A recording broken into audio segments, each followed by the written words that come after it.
Hello and welcome to Walking the Earth podcast, the show about the backpacking experience. I'm Mike Margulies, and today I'm in Dalat, Vietnam with my friend Tori. We are here at the Sleep in Dalat hostel, which is had a good experience here, I'd say so far. You and I both have been at this backpacking thing, American backpackers, going on 11 months, and so we're definitely in similar places. But here we are now in Dalat, Vietnam, which is, I think this has been a pretty I liked place. a lot actually. Yeah. There's a lot to do here for such a small place. Yeah, we've kind of stumbled across lots of strange little adventures. Definitely. But very friendly people here, more than anything else, I'd say. On the whole, there's just Yeah. so much of everything. Like for such a small place, there's so many places to eat, there's so many coffee shops, there's so many activities. Yeah, yeah.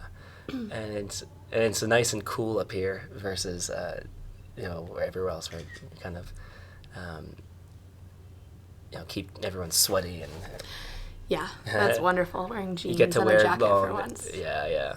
But yeah, I mean, now that we're both in on this backpacking thing for about 11 months, I mean, how do you feel? And we've talked about this some already together, but what are the main things you think about the experience now? Yeah, I think I'm such a different person than I was, even halfway through this trip, let alone when I started the trip, which is awesome. I think I've grown in a lot of ways, and I'm so much more patient and creative, and I just look at life in an entirely different way now than I did when I started. But at the same time, I'm getting a little bit tired of starting over all the time. Right. So, you meet people, and they're fantastic, and you'll make a best friend in 3 hours. Yep. And you make, a soulmate in a week, and then they're gone. Right. And then you're starting over again, and sometimes you go through a couple groups of people. It's like you'll meet someone on the bus, and you're like, okay, you're okay. You're not nearly as cool as a friend that I had an hour ago. Yeah. Or whatever, and it gets a little bit exhausting sometimes always starting over because you make such great friends, and it's like they say, it's better to have loved and lost. You'll make fantastic friends, but then when they're gone, you have to start over again. Yes. Yeah, I obviously definitely relate to all these things, being in the same boat. Yeah, it's the kind of thing where you meet the most wonderful, amazing people backpacking, and this whole experience over these 11 months, I've met so many people that I just connect with. You just immediately connect with these people. It's incredible, but yeah, it's all very, very transient. Yeah, everything's quick. Yeah, and sometimes it's like you have to let friendships go just because you're going in opposite directions. You know what I mean? Like your friends will go somewhere where you've already been, or maybe you're going to go there, but it's not your next stop. Yeah, well, then it's kind of like in our nature as backpackers, we are all very individual people. That's very true. And so, everyone's got their own little priorities, and it really, the whole experience wouldn't even. I mean, some people do travel in small groups. Yeah. And you can make it work, but there's the bigger your group is, the more you're gonna have people that want to do different things. So just by kind of the nature of the whole experience, you do end up kind of people have different priorities and you go your ways and everything. Exactly. Yeah. That's the thing, is it almost seems like the more people you meet, the more people you have to say goodbye to. So, Yeah. I mean, and for every 100 people you meet, you'll make one or two awesome friends, and you can't wait to see them again, but you don't know when it's going to be. Yeah. And until then, here you are, new town, got to make new friends again. Yeah. So, in one way, it's like the same thing that draws you to backpacking is eventually the same thing that just gets really exhausting after a while. Yeah, it's the same. It's like simultaneously the best thing and the worst thing about Exactly. backpacking is you meet all these awesome, wonderful people, but it's like, well, the laws of reality. If for every new person you meet, that's another person you have to say goodbye to at some point. Pretty much, So, yeah. so yeah, I definitely think it's the best and the worst thing about the experience. It's certainly the hardest thing is saying goodbye. Yeah. The goodbyes are hard. I mean, I guess you get better at it as you go along. Yeah. I don't know. It seems like, though, sometimes, because they're really strong connections. Yeah, exactly. Yeah. It seems like because you're going to have to start over again, it almost seems like it's getting harder for me. Yeah. To let a group of friends go because it's going to be, God only knows how long before you meet such awesome people again. Right. You know what? Something that's happening to me, and it's another tangent of that, is it's getting hard for me to let people in the first place. Yeah, no, that's actually. exactly how I feel. That's exactly how I feel. Yeah. yeah, so I'm just like, and I don't, yeah, I'm probably going to get along with you when I meet you and everything, but it's like, yeah, to go through the process of the same questions. Where are you from? How long are you traveling? Oh, God. Yeah, exactly. Yeah, it's harder for me to be willing to open up again because it's tiring doing it, doing all that. That's why, I mean, so for me, I think the answer for now is, well, maybe I need a little bit of stability. Yeah. I actually talked about it a couple episodes back. That was why I ended up in Vietnam, actually. Came to Saigon, and the thought was I'd heard good things about this place to post up, but ultimately I decided, like you and I talked about before, it's no Chiang Mai. No place compares, though. Yeah, so yeah, I guess now we're on the same trail, going north through Vietnam. Yep. And then, well, as backpackers go, you never really know what happens till the next thing comes up. So in Hanoi, and I know for me, Chiang Mai probably is where I'll end up and post up there, but you never know. It's kind of a reevaluate. But it changes all the time, though. Like, when Yeah. people ask you, like, oh, when are you going to stop? Or, like, when are you going to go home? Or where are you going to next? It's like, it changes. You know what Right, I mean? yeah, like, where are you within going? the hour. I can tell you, like what I think I might be doing. Yeah, but I don't know. I can tell you an approximate trajectory. Yeah, but, this time next week. Yeah. Could be a different continent. Yeah, so, and you, unlike me, though, I'm stayed pretty much contained in these 11 months I was in India and Southeast Asia, but you've been around some other places, even South America, Japan, those things. Yeah. So you have probably other, bits of that experience. So, I don't know, things you learned from that maybe I didn't see. What kind of things were... Definitely. Comparing these different places or whatnot. Oh, gosh. I mean, everything has a lot in common, but I mean, you just meet a totally different type of backpacker, like in Central and South America. Yeah, definitely. Different than the Southeast Asia brand. Absolutely, yeah. What's different about the backpackers in South America? I think they're, on the whole, a little older. So that's a big one for me. And you don't get nearly so many, like, flashpacker people that are just kind of out there for, like, 2 weeks. So that's the biggest thing. So it's like the more experienced veterans of backpacking. Yeah, people that I mean, I'm glad I started there. I think I learned a lot really quickly from them. But yeah, I mean, like, there's nothing that's confused me more than anything else than, like, in Thailand. I can think of a couple times where, like, I'd meet people and, like, like, here's one, like, people putting rain covers on their packs before they throw them under because they want to keep their packs nice. That was a new one for me. I'm like, why would you care if your pack's nice? You're supposed to put miles on that thing, right? Like, it should look dirty and worn by the end of it. You don't want it to look nice. That was a weird one. Yeah, so I'm like, that doesn't make any sense. Or just, like, people that you meet, they'll say, like, oh, how long is your trip? And you tell them, I'm thinking a year, this and that. And then they tell you, like, oh, 2 weeks. You're like, two weeks? Right. Where are you going? And they're like, well, I'm going to go to Koh Phi Phi, and then I'm going to go to a full moon party, and then I'm going to Bangkok. And you're like, that's not backpacking. That's a vacation. That is not backpacking. So in South America, it's just more of the long-term More kind long-term of, people. Yeah. Oh, that's interesting. Yeah, I think you're right. You do get flashpackers and everything, like in Southeast Asia. I think geographically it's just more conveniently located. I'm guilty of myself of being a flashpacker at one point in Europe. Yeah. There was 2 weeks. I used my whole 2 weeks of vacation. Nice. That I was given the privilege of having. I'm impressed that you could. Yeah, and so I went to Europe for 2 weeks back in 2009. Man, it makes you wonder, actually, there's other countries, like, there's people like us that we, came from America, we had a job, it was stressful, 2 weeks of vacation a year, and then you end up getting to your limit, you go quit your job, go away. Yeah, exactly. Versus, but, you meet people from, say, like France, for example, that they come out, they get a job, and from day one, they're given, 6 weeks, and you see people that, they'll take a backpacking trip for 6 weeks or so. Yeah. And, maybe just throughout their life, they have a 6-week trip every year. Yeah. And I wonder sometimes, like, if that was the situation I was in from the get-go, would I've ever been brought to the point of, like, oh, okay,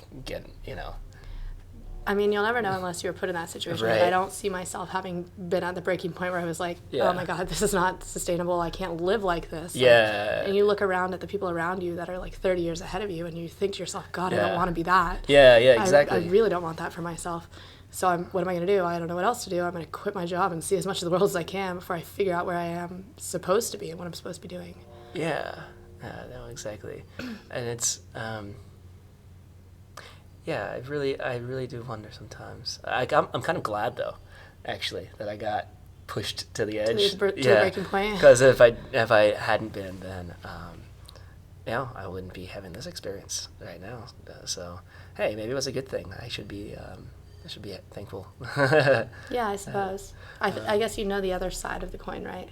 Like, Right. you know what it's like to have absolutely no stability. You're not really sure Yeah. where you're going to be Yeah. in a few days. You don't know where you're going to be sleeping. Yeah. Not sure what you're going to eat next versus a very, very scheduled, planned life. Right. And then kind of coming back to what we started this whole conversation about, it was,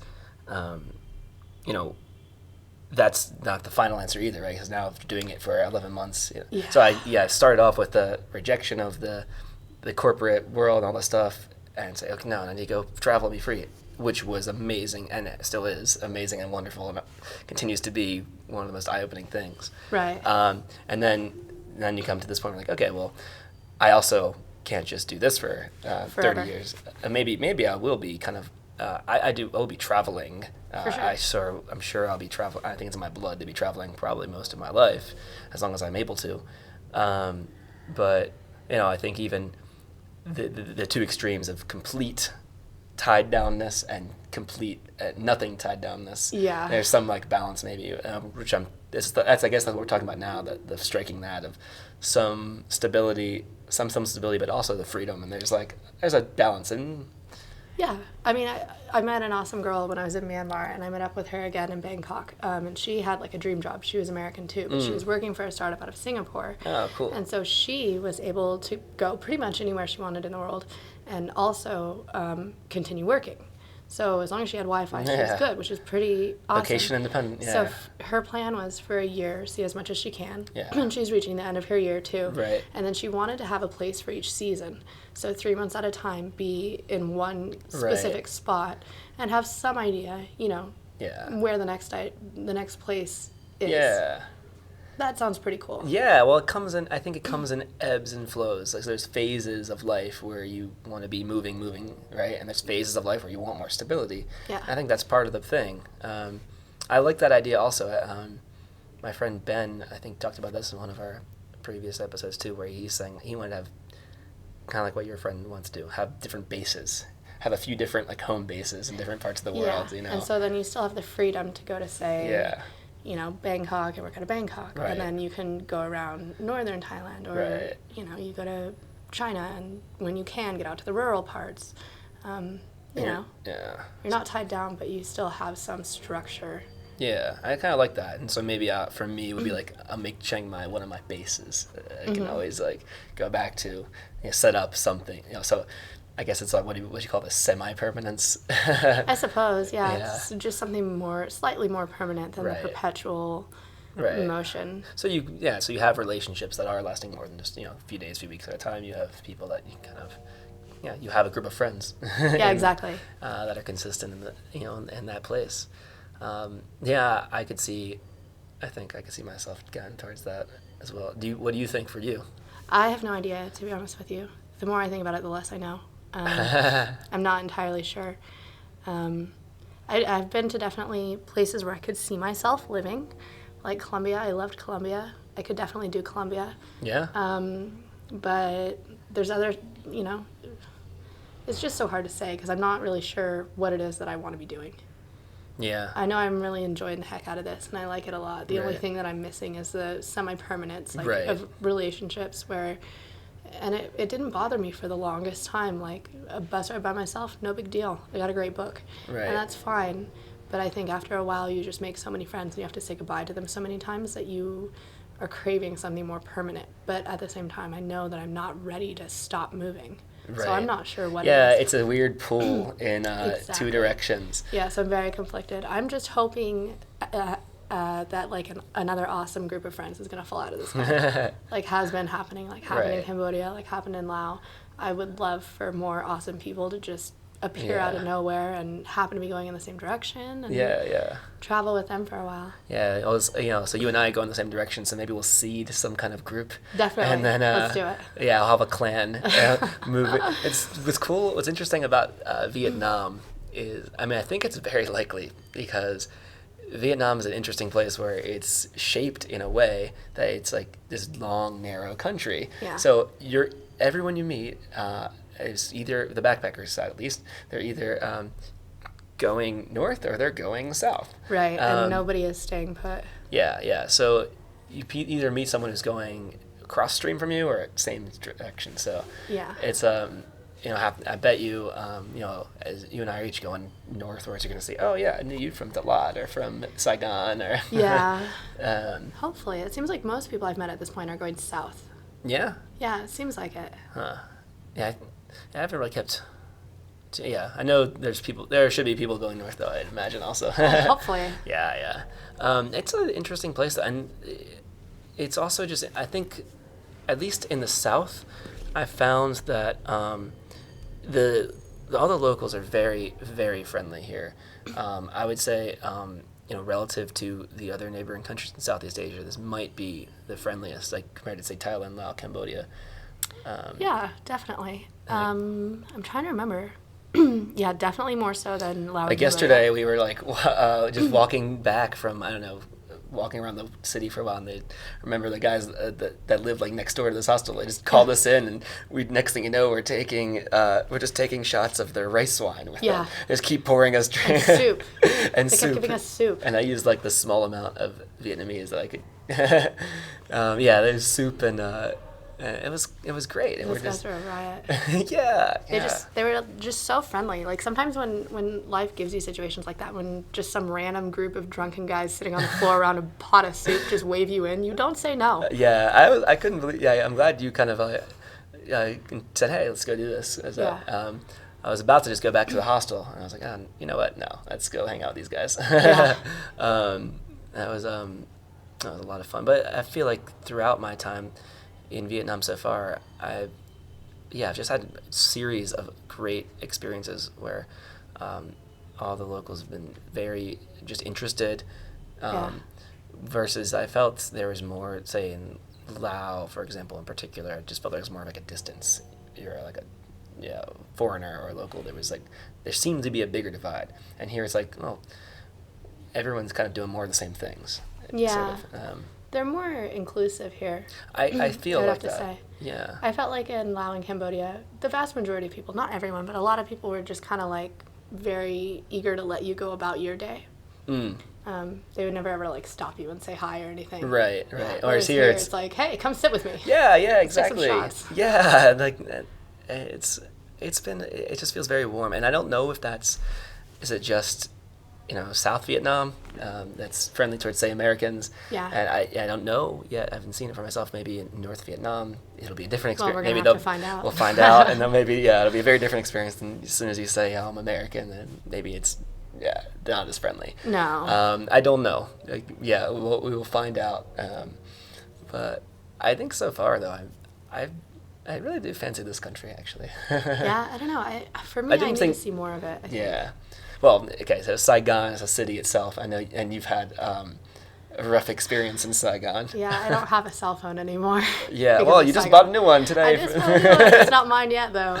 Right. But yeah, it's floating around the States in the mail somewhere, because Saigon is just kind of it's a little of a shady city. The city stole it from you. Yeah, Saigon's known for the people stealing things. Yeah, which is a shame, though, because we did make some nice friends while we were there. Yeah. Actually, so we have a mutual friend in Ut. We met. Definitely. And she, I was friends with her, and you met her later. She randomly. was so Boom. awesome. Yeah, such a babe. Really Went to lunch with her. Yeah. Another great example. So, Saigon has its dark side for sure. You have to kind of keep your guard up walking around the street at night. Unless someone steals your purse and runs down an alley. Yeah, that can happen. And so that aspect, and also it's just kind of it's just a busy, bustling sort of city. Right. the traffic and all that stuff, which are the reasons why I was like, I was trying to make it work, and I was like, no, not quite what I want for a place to live, No. So that aspect of Saigon, I think, was, yeah. But overall, I think the people that we met in Saigon and here as well, just, yeah, I can only speak highly. Yeah, another thing about Vietnam that I'm excited to see as we get further north is a different terrain. So we've seen urban. Now we're in Dalat, which is really mountainy, cold, fog, lots of rain. And I'm excited. I want to see beaches, and I want to see some trekking. I want to see some motorbike riding. Yeah. Just things that are different. Yeah, and we're in, for better or worse, we seem to be in Vietnam in the wrong season, and we're here in the rainy season. C'est la vie. I feel like I'm always wherever I am, it's the wrong season. Yeah, well, it's like this is, I guess, one of the bad things about not, being as backpackers, being not good at planning ahead. So you just go with the flow. Next thing you know, it's the rainy season, so it's raining. It rains every day right now. Right. At least it doesn't rain all day every day, but No, it doesn't. but I feel like that scene in Forrest Gump where he's like, one day it started raining, it didn't stop for 4 months. Yeah. We had all kinds of rain. We had sharp rain, big old fat rain. Sometimes it came from down below. Yeah. And it's like, okay, I get it. A little bit, yeah. I mean, at least it doesn't do it all day. It seems to come in waves. It'll do it for a few hours and then it stops. It'll rain for a little bit and then stop. And so, so I don't know. Is it going to be, there are, of course, Vietnam being that it's just this narrow country, it's all a coast. So there's beach everywhere. Hopefully there will be some beach weather during the time here. Well, I hear that there is. I hear when you get up even during like rainy season. I don't know. People were saying it was hot in Hanoi. Really? Although I guess it was a little hot in Saigon. Was it hot and and dry though? Was it kind of? I don't know. Yeah, we'll That's the other thing we'll see. find out. Yeah. Plenty of adventures to find out. I'm excited for it. It's good.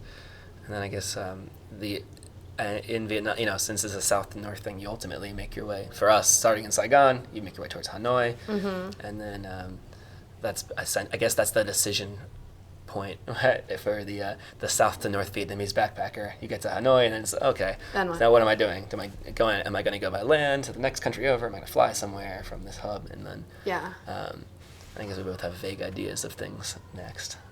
Some general ideas, but I mean, it could be totally different. You were talking about China potentially, yeah. China. That's something I also have been toying with the idea of China. I just depend on my mental state. Am I ready for a hardcore backpacking experience? Yeah, nobody says China's easy. Yeah. Not a single person has ever said China's easy.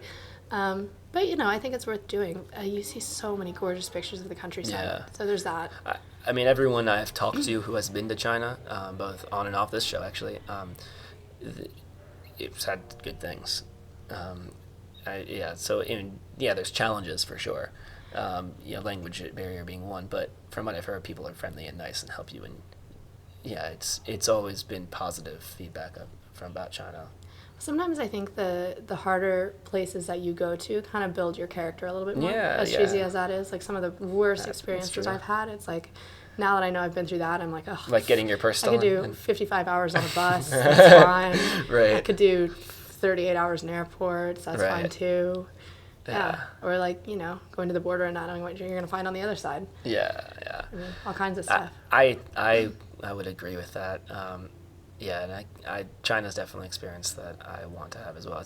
I have to just see what my mental state is by the time I get that. Am I going to be still feeling like I want to be settling down somewhere and not, or do I want to feel adventurous enough to go, all right, let's keep going for hardcore let's take on something adventures. Huge. Yeah. Well, I'll tell you what, that's an all or nothing decision. Do Right. I want to calm down and settle down for a minute, or am I going to take on giant it's China? like complete polar opposites. I go to just chill out in a place I know is in Chiang Mai or go to China. And it's like, those are very much complete polar opposite. Definitely. And it's funny because that's something I wouldn't have appreciated, say before I came out to Asia. If you say what do you mean? How polar opposite it would be to say go to Chiang Mai versus go to China, and it's like how very different of an experience it is, and That's the thing that maybe some of my friends back home don't appreciate. No, I think too, once you're closer to the region, once you can associate more yeah. experiences and people with certain places, and you have a better idea of how easy or difficult it is. Yeah. Yeah, I think that's part of it. Yeah. But yeah, it always kind of works itself out. So I guess we'll both sort out our various ideas. I'm so not worried about it. Yeah, no, not something to worry about. No. At the moment, I mean, it's about being in the moment, right? So here we are in Vietnam, and it's a good experience. So happy to be in this exact moment, I must say. In the moment, I'm maximizing your visa. Yeah, The exactly. The two. I have a 3-month visa, actually. Yeah, you planned well on that. Well, yeah. I've got 3 weeks. I planned it, but it was for a different plan. It was a 3-month visa. It was like, I was thinking maybe Saigon's a place because just because what I'd heard, it'd be a place to try. Even though the answer was no. Well, what the 3-month visa did was it allowed me to unplan, to do the, just have the flexibility to stay if I want, but I don't have to use the whole thing. Right. I mean, most people get the 1-month visa. Yeah, I think so, most people. But I think a lot of people, too, want to do that journey by motorbike. I think that's the main Oh, the thing that people motorbike do. up. Yeah, that's a very common thing. I'm thinking about doing it for part of it, getting a motorbike. I don't know if some people buy it and then sell it at the end. Yeah. I'm thinking of doing that. Or there's some places you can actually rent and then drop it off at the next place. Which is pretty convenient. That's also convenient. So I'd be keen to do something like that when the opportunity arises. Well, you can make the opportunity.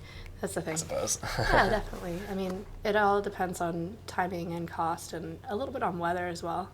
Yeah, that's the other factor is the weather. I've heard it's like painful. Like Yeah. it will physically hurt your The face rain? to be riding through the rain. Yeah. Well, also probably dangerous. Oh, I'm sure. I mean, the traffic is pretty hectic here. Oh, Anyway. Yeah. But you can imagine adding on the factor of rain and everything. So. Yeah. Yeah. Well, let me bring things to the wrap-up portion of this show. There's a question that we ask each of our guests at the end, and just you can answer the first thing that pops in your head. So everyone's got a bucket list. Okay.